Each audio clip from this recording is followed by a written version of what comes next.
భరద్వాజ గారు నిన్న బాలకృష్ణ గారి సినిమా ఒకటి ఓపెనింగ్ అయింది. అవును, పూజ కార్యక్రమం జరిగింది. గోపీచంద్ మల్లినేని. దానికి సంబంధించి ఒక లుక్ వదిలేరు, బయట చూసారా? ఒక చిన్న పోస్టర్ లాంటి లుక్ లాంటి. అవును. అంటే ఆల్రెడీ ఒక స్పెక్యులేషన్ ఉంది ఆ సినిమా మీద. నయనతారని ఎప్పుడైతే రివీల్ చేశారో క్వీన్ అన్నాడు ఆయన. క్వీన్ అన్న తర్వాత దానికి ఇప్పుడు మీరు చెప్పినటువంటి ఈ స్నాప్ రివీల్ చేశారు. గెటప్. అవును, గెటప్ అనగానే మనకి జనరల్గా రకరకాల జానర్స్లోకి వెళ్తాం. జానపదమా, పౌరాణికమా, లేకపోతే చారిత్రకమా అని. ఇందులో చారిత్రాత్మకమైనటువంటి అంశాలేవో ఈ కథలో అండర్ ప్లేలో నడిపేటువంటి ప్రయత్నం మాత్రమే కాదు, ఒక లేయర్ దాని మీద నడిచేటువంటి వాతావరణం కనిపిస్తోంది. అదొకటి ముహూర్తం షాట్కి బాలకృష్ణ గారు డైలాగ్ చెప్పారు చరిత్ర సంబంధించి. అవును, చరిత్ర సృష్టించాలన్నా అది మామూలుగా కనిపించింది కానీ అవును, కథలో రూటెడ్గా వచ్చినటువంటి డైలాగ్ కూడా కావచ్చు. అది కథలో నుంచి పుట్టినటువంటి డైలాగ్గా అనుకోవడానికి ఆస్కారం ఏంటంటే ఈ రెండు క్యారెక్టర్లని వాళ్ళు రివీల్ చేసినటువంటి పద్ధతి. కాబట్టి కొంత చారిత్రాత్మకమైనటువంటి అంశాలు ఉండొచ్చు, అది ఏదైనా కావచ్చు. విజయనగర సామ్రాజ్యం గురించి చెప్తాడా, లేకపోతే పృథ్వీరాజు గురించి చెప్తాడా, ఇక్కడ క్వీన్ అన్నాడు కాబట్టి ఆవిడని రాణి సంయుక్తగా చూపించబోతున్నారా, ఇలా 100 రెఫరెన్సులు ఉన్నాయి చరిత్రలో మనకి. ఓకే. మరి ఏ రెఫరెన్స్లో నుంచి ఆ క్యారెక్టర్స్ ఆయన ఎలా డిజైన్ చేశాడు అనేది క్రమంగా సినిమా మూడ్ క్రియేట్ చేసి ముందుకు నడిపించేటువంటి ప్రాసెస్లో జనాలకు తెలుస్తుంది. అవునవును. కానీ పర్టికులర్గా ఇందులో 2-3 లేయర్స్లో కథ నడుస్తుంది అనేది మాత్రం వాస్తవం. మనకి ఈ 2-3 లేయర్లలో కథ అల్లటము, వాటిని ఒకే టైం లైన్లో చెప్పే ప్రయత్నం చేయటం అనేది మనం గతంలో చూస్తున్నాం. రాజమౌళి గారు ఆ ప్రయోగాలు చేసున్నాడు.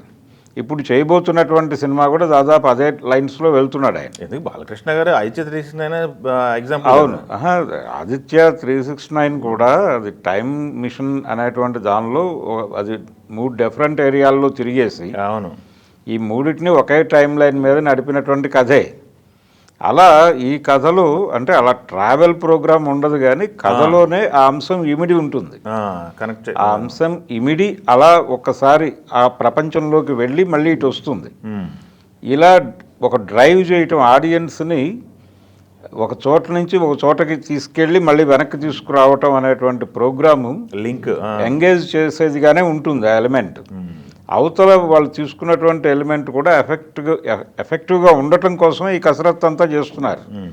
దాన్ని ఆడియన్స్ కనెక్ట్ చేయటం అనే దాని దగ్గర తను గతంలో చేసినటువంటి సినిమాల్లో కూడా అలాంటి ప్రయోగాలు ఉన్నాయి. గోపీచంద్ మల్లినేనికి సంబంధించి ఇప్పుడు ఆ వీరసింహారెడ్డి ఇంతకుముందు చేసిన సినిమా ఉంది కదా, దానిలో కూడా ఒక 2-3 లేయర్స్లో నడుస్తుంది. కాకపోతే అది చరిత్రలోకో మరో చోటకో వెళ్ళలేదు కానీ ఆ ఉన్న ప్లెయిన్లోనే కొంచెం డీటెయిల్స్ వర్కౌట్ చేస్తూ వెళ్ళాడు ఆయన. ఆ ఎమోషన్ డ్రా చేయకుండా విపరీతంగా ఆడియన్స్ని ఎంగేజ్ చేస్తూ ఎక్కడా కూడా అది డ్రాప్ అవ్వకుండా నడుపుకుంటూ వెళ్ళిపోయాడు ఆయన. అందుకని ఎంటర్టైన్మెంట్ అనేది తగ్గింది అనే గొడవ తప్ప ఆ రోజున సినిమా ఎమోషనల్గా కనెక్ట్ అయిపోయింది. అది ఇప్పుడు ఈ సినిమా విషయంలో కూడా ఇది ఎమోషనల్గా కనెక్ట్ చేయడానికి ఆయన రకరకాల ఎలిమెంట్స్ని తీసుకున్నాడు. రెండోది అప్పటికి ఇప్పటికీ బాలకృష్ణ ఇమేజ్లో చాలా మార్పులు వచ్చినాయి. అలాగే కొత్త తరహా పాత్రలు చేయటానికి ఆయన ఎప్పుడూ కొంత ఉత్సాహం చూపిస్తాడు.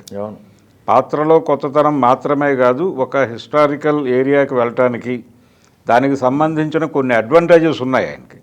ఆ అడ్వాంటేజెస్ ఉండటం వల్లనే ఆదిత్య 369 అనే స్క్రిప్ట్ ఆయన మీద వర్కౌట్ అయింది. ఇంకో హీరో మీద సాధ్యం కాదు అది. అందుకని ఇది ఉంది, ఆ అడ్వాంటేజ్ ఉంది. దాన్ని పూర్తి స్థాయిలో వాడుకోగలిగితే అది బాక్సాఫీస్ దగ్గర చాలా మంచి ప్రభావం చూపించే ఛాన్స్ ఉంది అనే దాన్ని ఆయన పట్టుకున్నాడు. అది కనిపిస్తోంది ఇప్పుడు. ఆ ఏరియాలో ఎక్కడో ఒక బ్లాస్ట్ చేయబోతున్నారు వీళ్ళు. ఆ బ్లాస్ట్ అనేది బాక్సాఫీస్ దగ్గర ఏ రేంజ్లో కనిపిస్తుంది అనేది చూడాలి. వర్కౌట్ అంటే ప్రాపర్గానే డిజైన్. ఆయన మొదటే ఆ నయనతార క్యారెక్టర్ని రివీల్ చేసిన రోజే జనాలకి ఈ స్మెల్ వచ్చింది, ఇది ఏదో జరగబోతోంది ఈ సినిమా అని. ఇప్పుడు అఖండ 2తో ఇంకొక లెవెల్కి వెళ్ళబోతోంది.